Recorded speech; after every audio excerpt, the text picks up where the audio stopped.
Hello everyone, welcome to season 2 of the Art of Engineering Efficiency.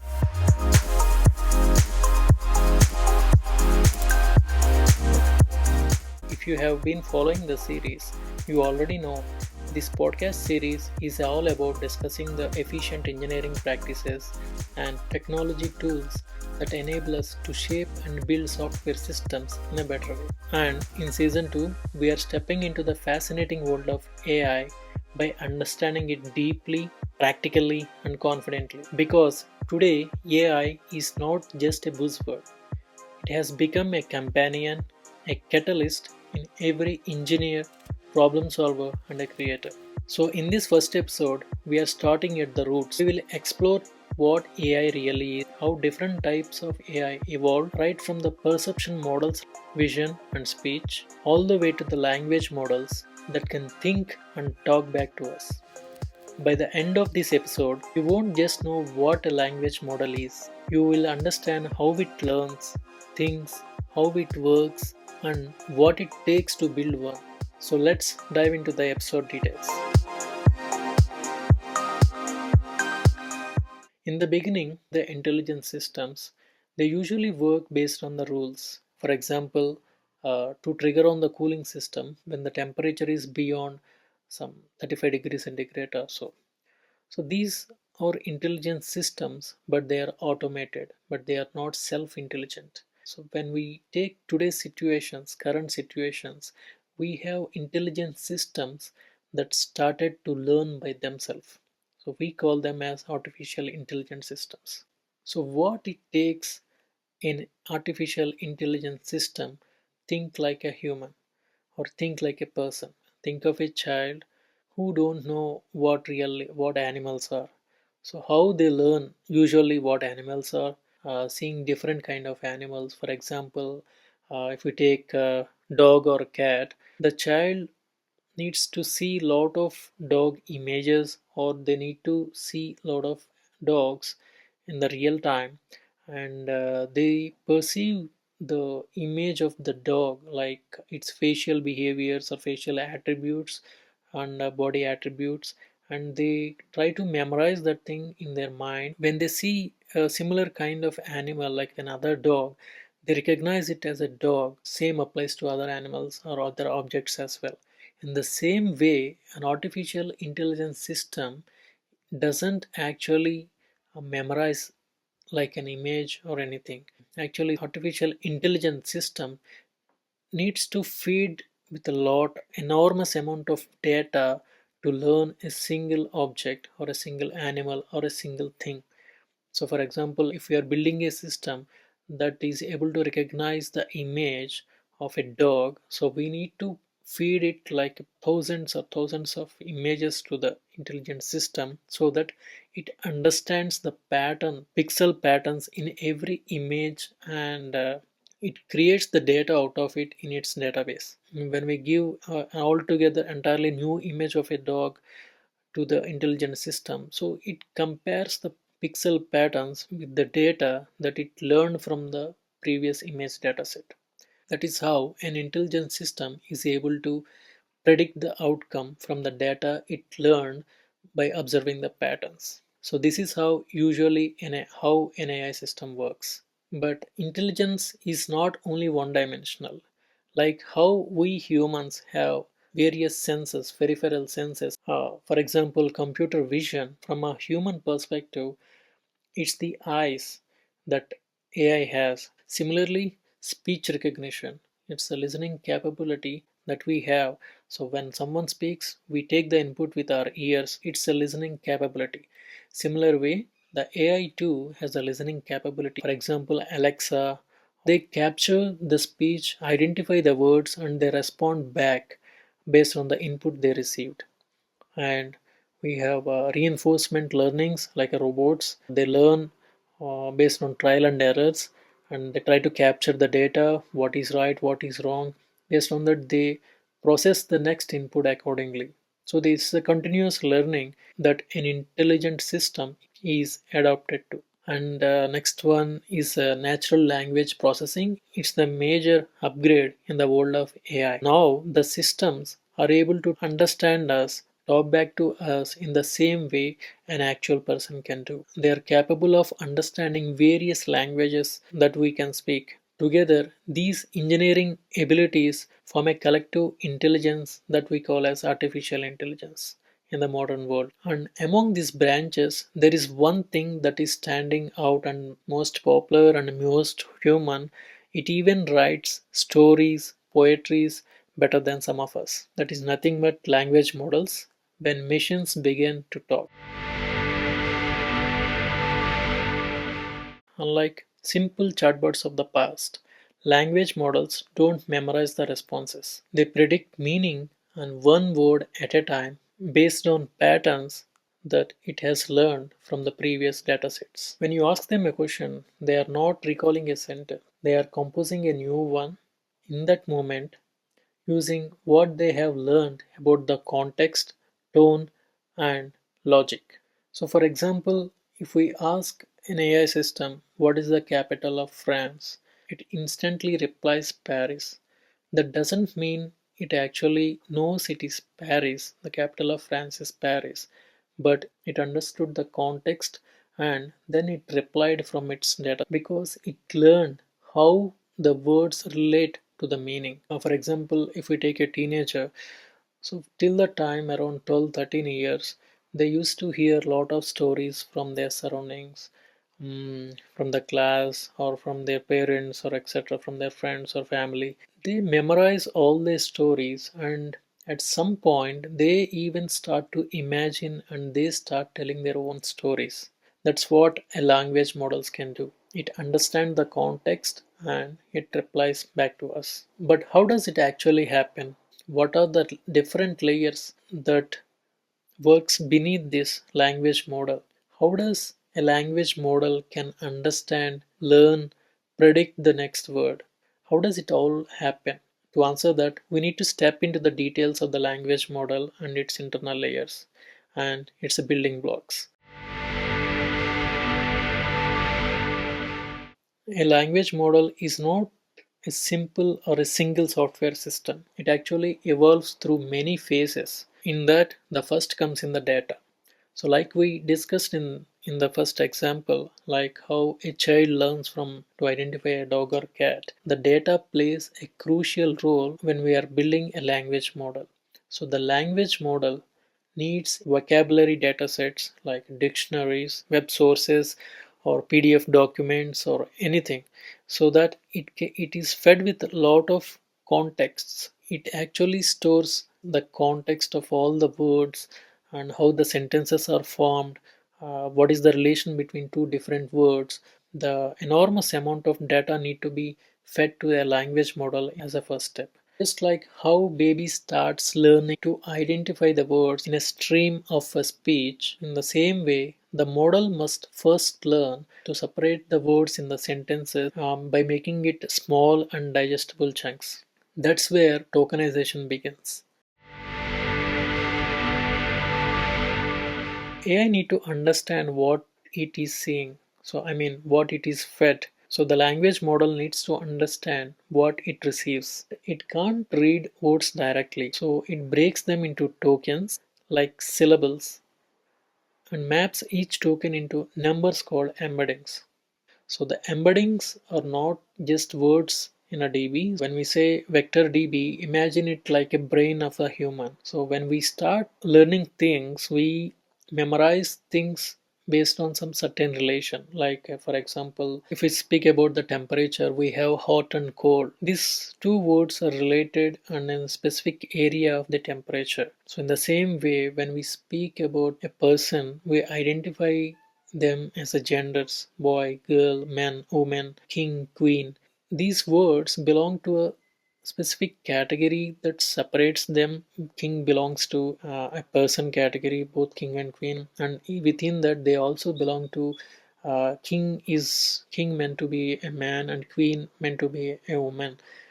In the same way, king is also represented as a leader. These are the different kind of relations that in a vector DB that it actually has, and based on that it actually maintains the weightages with the help of an algorithms in the language models. But just by knowing the weightages and relations is not enough to understand a sentence or a word. Model now needs a system that actually connects all these words, all these chunks, all these meanings, all these weightages, and how they relate to each other, which ideas depend on which, and what needs attention. All this happens in a specific and most important system, and part of it language model is transformer. When we speak about transformer in a simpler way, we can simply say it as a brain's attention system, like how we see things and how we actually understands a sentence and the context. In a language model, it actually executed through a transformer. It's actually built on the concept called attention, self-attention, a mechanism that lets the model to focus on the most relevant parts of the input. For example, when the cat sat on the couch, the cat is sleeping on the couch because it is tired. So from this sentence, this transformer, this language model identifies it in this sentence as a cat. It understood the context as the cat is tired, that's why it is resting on the couch. So it understood the meaning of it just like how humans do it. In the same way, it understood the context of it, can interpret it as a cat in this sentence. That awareness, that context sensuality is what makes a transformer most important and revolutionary part of language model. And one more example, think of us humans. We don't give attention to the each and every word in the sentence. So we don't process every sound in the sentence equally. We attend to what it actually matters. A transformer gives the AI the same intelligent ability. So that is how a transformer actually works. Generally, when we speak about a language model, we have many language models in the market like GPT, Gemini, Llama. Each and every language model has a different transformer layers. So when we feed a sentence to it to predict the next word, for example, if we take a llama, it can have a 32 transformer layers. So each transformer layer will have a weightage, and based on the input it received, it tries to predict the next word, and it the whole sentence will be traversed to these transformer layers. Internal layer works by understanding the context and giving attention to the whole sentence and the predicted word, execute algorithm in each and every layer, and it predicts most possible word when it reaches the final stage. That is how usually a transformer work. And we have many detailed open source videos available in the YouTube, which actually I also learned from them, and which helped me to understand how a transformer actually works. So now we have a brain which is ready to learn, but brain will get better as it experience many things. So in the same way, so the model needs to learn, make mistakes, and grow smarter through the repetition process. That's where the training actually begins. Training is how the model turns potential into intelligence. It makes predictions, compares them to the correct answers, measures how wrong it was.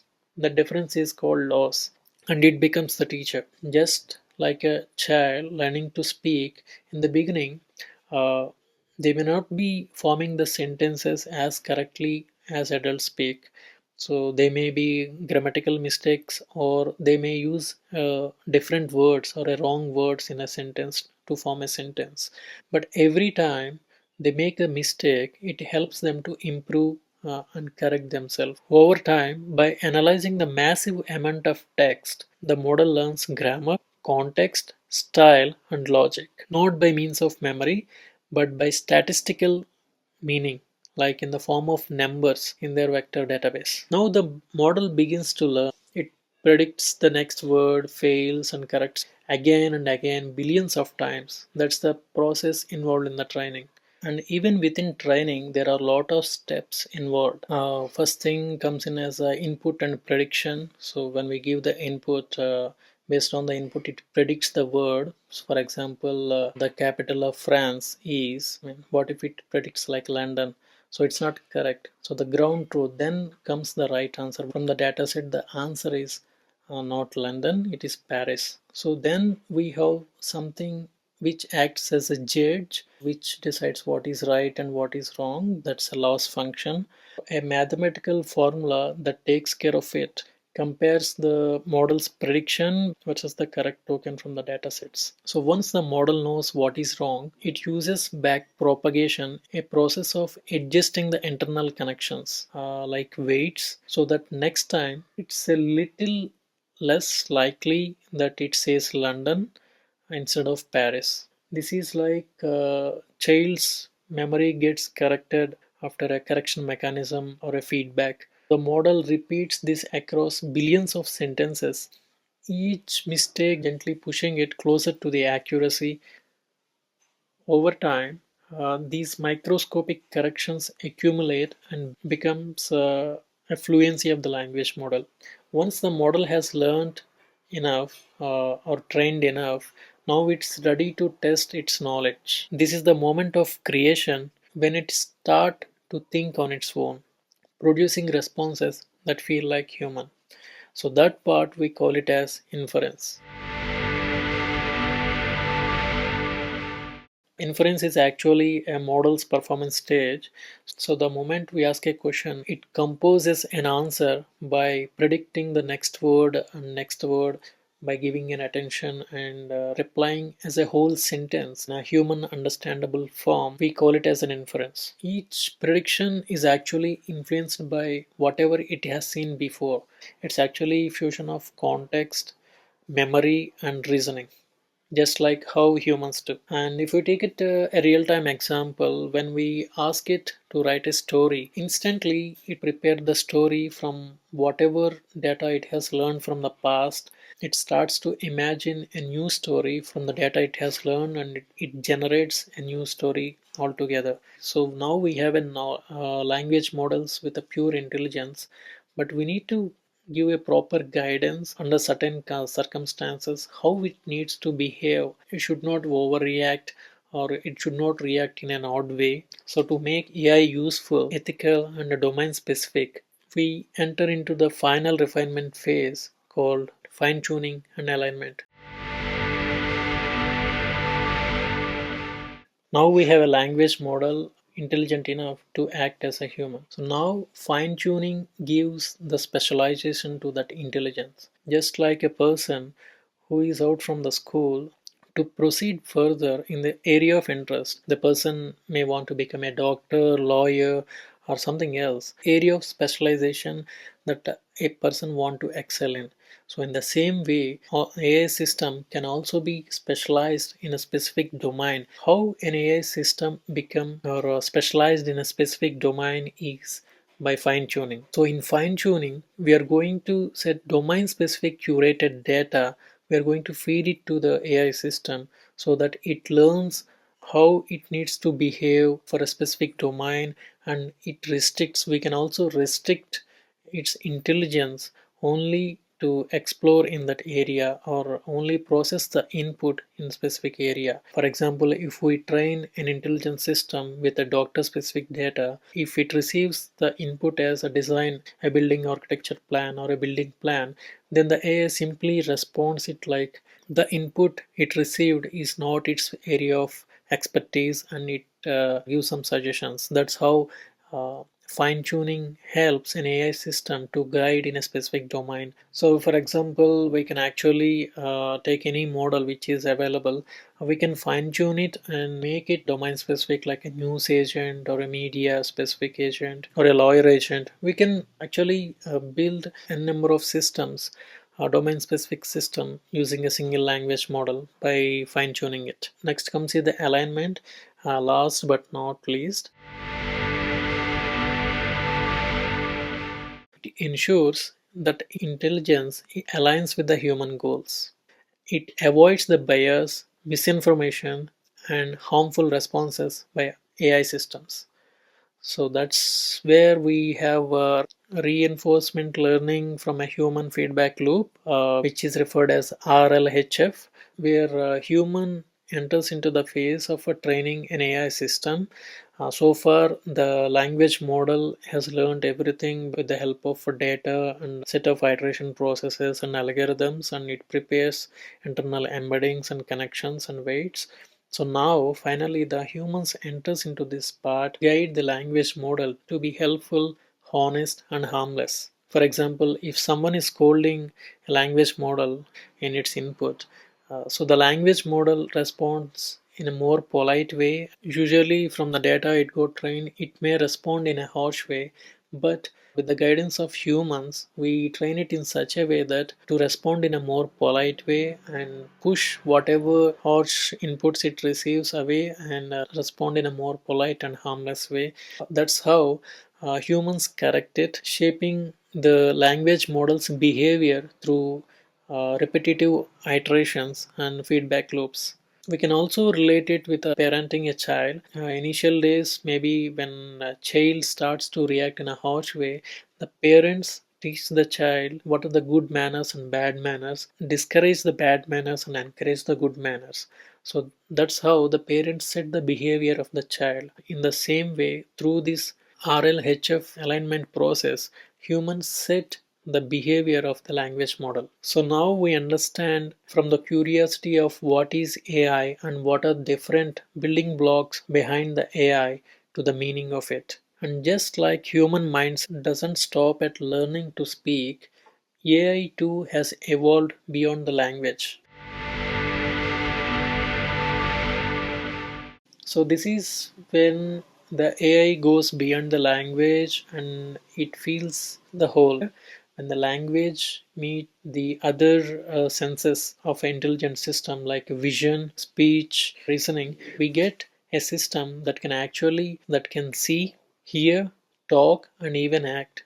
So that's where we got multimodal AI, capable of understanding the world in multiple ways, that does exactly what a humans can do. And not only multimodal AIs, AI is now entering into much mature phase, not only by predicting the words or sentences or by writing the stories. It is entering into the world of agentic AI, where intelligence becomes dynamic, meaningful, respectful, purposeful, and powerful. That's all we have in this episode.